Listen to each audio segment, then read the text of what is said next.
Hello' everyone, এয়া হস্পিটেলৰ দিনকেইটা মই কেনেকৈ স্পেণ্ড কৰিছিলোঁ তাকে আপোনালোকলৈ আগবঢ়ালোঁ। একচুৱেলি যিদিনা মোৰ ডেলিভাৰী হৈছিলে সেই মৰ্ণিঙেই হৈ গৈছিলে, মানে 6:30 এনেকুৱাতেই মই আজৰি হৈ গৈছিলোঁ। তাৰ পাছতেতো আৰু এনেকৈ আলহীবোৰ আহিব ল'লেই আমাৰ বেবীক চাবৰ কাৰণে। আৰু এইফালে আহিছিলে মোৰ খুৰীহঁত, এয়া স্বপ্না খুৰী, জোন খুৰী, অকণি খুৰী, একদম তেওঁলোক প্ৰথম আহিছিলে। আৰু তাকে বোলো মই অকণমান ভিডিঅ' কৰি থওঁ। আৰু এইফালে এজনী চুমকি, তাই মানে ভনীয়েকক পাই পেলাই বিৰাট হেপ্পী হৈছে আৰু তাই মাহী হ'ল, এইটোৱেই মানে তাইৰ হেৰি কৈ আছে। আৰু এইফালে এয়া মৰ্ণিং ওচৰৰ এয়া বৰমাহঁতে মানে আণ্টিহঁতে গ'লে শাহুমা আৰু দিব্যৰ কাৰণে খাবৰ কাৰণে কি বনাই লৈ গৈছিলে।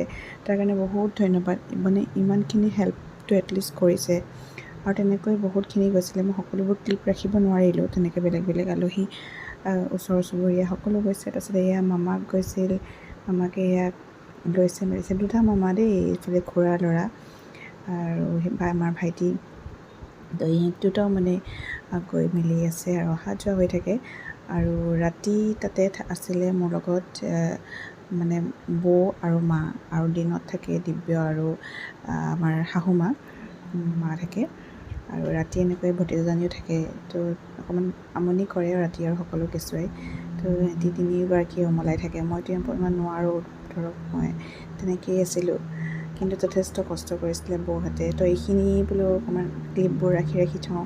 আৰু সেইদিনা এয়া বায়েকে প্ৰথম লৈছে ৰাতি, একদম ভয়ে ভয়ে তাই মানে খুব লওঁ লাগি আছিলে। আৰু সেই ল'বলৈকেই তাই যায়, ৰাতি বেচেৰি কষ্ট কৰি থাকেগৈ। আৰু এয়া লৈছে তাই। তাৰপাছত বৌহঁতে গোটেই ৰাতিটো মানে তেনেকৈ থাকে, টোপনি নাযায়, কাৰণ আমনি কৰে যে। তেনেকৈ এইফালে মায়ে উমলাই থাকে। তাৰপিছত আধা মা শুব, আকৌ বৌয়ে জগাব, মানে বৌয়ে উমলাব ধৰক, আকৌ বৌ শুব, মায়ে উমলাব। তো তেনেকৈ দিনবোৰ গ'ল, পাৰ হ'ল। আৰু আমি ঘৰলৈ এদিন আহিলোঁ, আৰু বহুখিনি কৈছিলে দেই খবৰ ল'ব, কিন্তু চবকে মানে ক্লিপবোৰ ৰাখিবলৈ নোৱাৰোঁ আৰু সময়ত। এইফালে মোৰ হাতত এইবোৰ চেলাইন কিবাকিবি, মানে এইবোৰ এক্সপিৰিয়েঞ্চ আৰু বেলেগ বেলেগ, তাকে আপোনালোকলৈ শ্বেয়াৰ কৰিলোঁ আৰু ময়ো ৰাখি থ'লোঁ।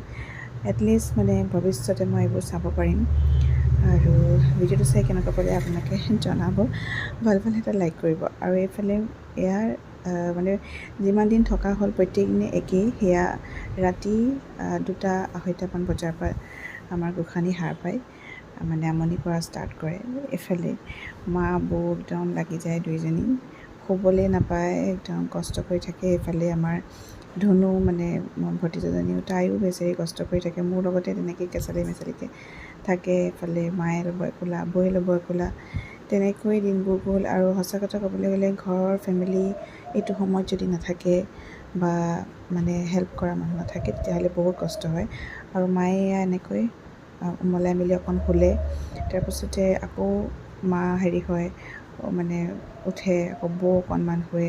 তো তেনেকৈ দিনবোৰ আমাৰ পাৰ হ'ল। আৰু ঘৰলৈ এদিন ডিচাৰ্জ লৈ পেলাই আহিলোঁ। আৰু এইজনী মোৰ লগতেই টোপনি গ'ল, আৰু অকণমানিজনীও মোৰ লগতে শুই আছে, আৰু ধুনুও মানে ভতিজাও মোৰ লগতে শুই থাকিলে আৰু।